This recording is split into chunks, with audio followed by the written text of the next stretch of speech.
माता सीता का श्राप।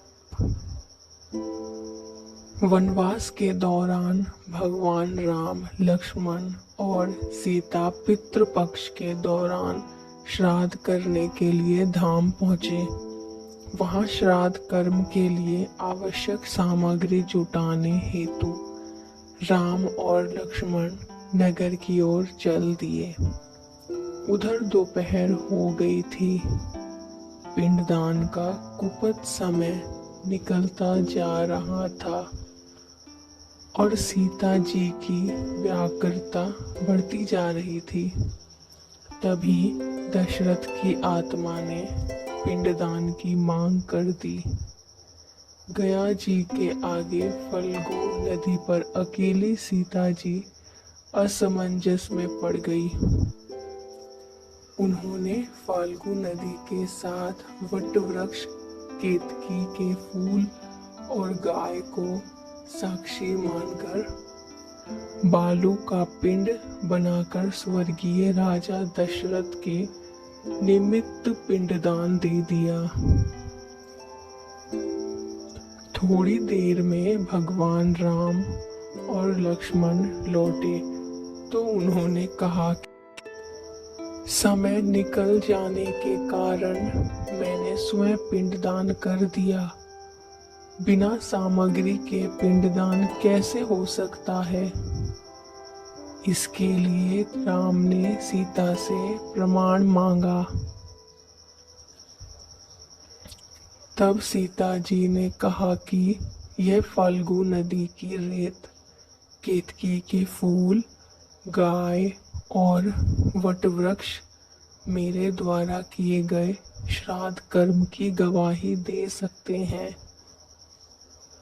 लेकिन फाल्गु नदी, गाय और केतकी के फूल तीनों इस बात से मुकर गए।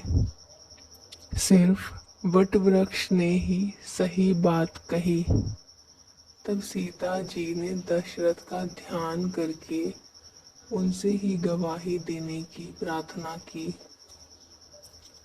दशरथ जी ने सीता जी की प्रार्थना को स्वीकार कर घोषणा की कि ऐन वक्त पर सीता ने ही मुझे पिंड दान दिया। इस पर राम आश्वस्त हुए, लेकिन तीनों गवाहों द्वारा झूठ बोलने पर सीता जी ने उनको क्रोधित होकर श्राप दिया कि फाल्गु नदी जा तू सिर्फ नाम की नदी रहेगी, तुझ में पानी नहीं रहेगा। इस कारण फाल्गु नदी आज भी गया में सूखी रहती है। गाय को श्राप दिया कि तू पूज्य होकर भी लोगों का जूठा खाएगी, और केतकी के फूल को श्राप दिया कि तुझे पूजा में कभी नहीं चढ़ाया जाएगा। वट वृक्ष को सीता जी का आशीर्वाद प्राप्त हुआ, उसे लंबी आयु प्राप्त होगी और वह दूसरों को छाया प्रदान करेगा तथा पतिव्रता स्त्री तेरा स्मरण करके अपने पति की दीर्घायु की कामना करेगी। यही कारण है कि गाय को आज भी जूठा खाना पड़ता है। केतकी के फूल को पूजा पाठ में वर्जित माना गया है और फाल्गु नदी के तट पर सीता कुंड में पानी के अभाव में आज भी सिर्फ बालू या रेत से पिंडदान दिया जाता है।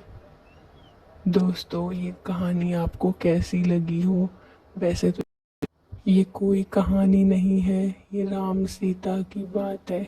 आप लोगों को कैसी लगी हो कमेंट में ज़रूर बताना, ताकि हम आपके लिए और भी अच्छी अच्छी बातें, कहानियाँ लेकर आ सकें।